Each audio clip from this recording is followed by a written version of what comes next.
Assalamualaikum warahmatullahi wabarakatuh. Perkenalkan, nama saya Zaini Salmanisa dari kelas 1E. Di sini saya akan membahas tentang 4 materi dalam bahasa Inggris. Pertama, saya akan menjelaskan materi introduce. Introduce adalah materi yang biasa digunakan untuk memperkenalkan diri kita kepada orang lain. Introduce juga bisa sebagai ekspresi atau ungkapan dalam bahasa Inggris.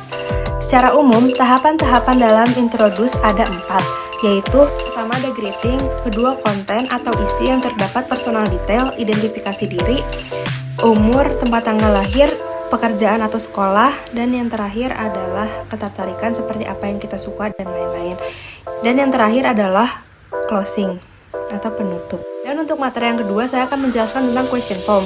Question form biasanya akan dijawab dengan ya atau tidak, yes or no. Pertanyaan ini diawali dengan auxiliary verb seperti do or does, can, would, dan lainnya. Seperti contohnya, will you bring your book? Jawabannya antara yes, I will atau no, I will not. Atau contoh lain yaitu did she pass the test? Jawabannya adalah antara yes, I did atau no, I didn't. Untuk materi yang ketiga adalah question word. Question word adalah kata yang digunakan untuk menanyakan waktu, tempat, orang, benda, hal, alasan, cara, dan lain-lain. Question word berupa what, where, when, which, why, who, whom, whose, atau kata yang mengandung 5W, 1H. Who atau siapa. Kata tanya who digunakan untuk menanyakan seseorang atau menunjuk seseorang. Contoh kalimatnya adalah who is the best football player in the world. Who juga terdiri dari beberapa kata tanya, yaitu whom dan whose. Whom digunakan untuk menanyakan tentang siapa, namun merujuk pada objek, sedangkan whose menanyakan kepemilikan. Ini adalah where, di mana digunakan untuk menunjuk tempat atau lokasi. Contoh, where is the library? Selanjutnya adalah when, kapan, digunakan untuk menunjuk waktu atau peristiwa. Contoh, when the pet shop is open. Selanjutnya adalah why atau kenapa, digunakan untuk mendapatkan penjelasan atau alasan. Contoh, why are they always late? Selanjutnya adalah what atau apa, biasanya digunakan untuk merujuk informasi spesifik, untuk menanyakan suatu benda atau hal. Penggunaan what bisa digunakan sebelum objek atau noun, serta bisa juga digunakan sebelum kata kerja atau verb. Contohnya adalah what is your name?